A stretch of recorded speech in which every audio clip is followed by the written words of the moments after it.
chapter 3, if you can read it, it says there's a time for everything. And it just repeats the title. It says there's a time for everything and a season for every activity under heaven. So, by that verse, if you couldn't tell, we're going to be talking about time. Now, in your Bibles, if for those of you who have it, chapter 3, verse 1 is what we just read. And 2 to 6, it's very repetitive. It says a time to be born and a time to die. It kind of goes on, etc. There's a time for this and a time to, it says a time to search, a time to give up, a time for war, a time to peace. It's basically just backing up verse 1.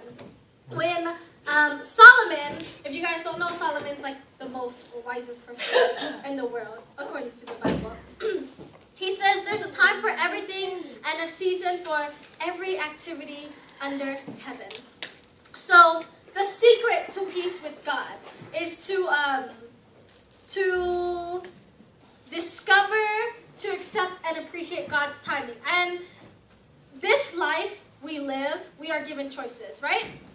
We don't have to believe in God if we didn't want to, even though He created us, because God gives us that choice. We don't have to come to church on Sundays if we don't want to, right? What? I know, right? Mind-blowing. But we choose to. So God gives us a lot of choices, and because we are blessed with options and choices, we tend to think this is our life, right?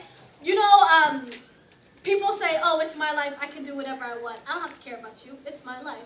Wrong. It's not your life. It's God's life. God created you. Yes, you may be living the life, but you don't own it. It is God's life.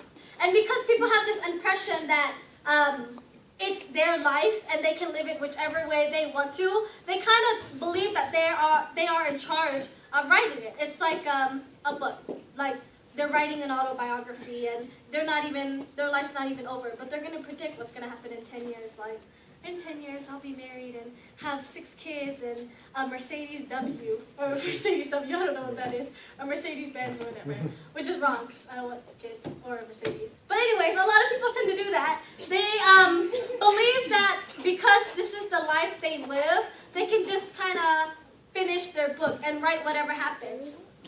But what people forget is like, this is not yours. This is God's. And in God's timing is when everything will fall into place.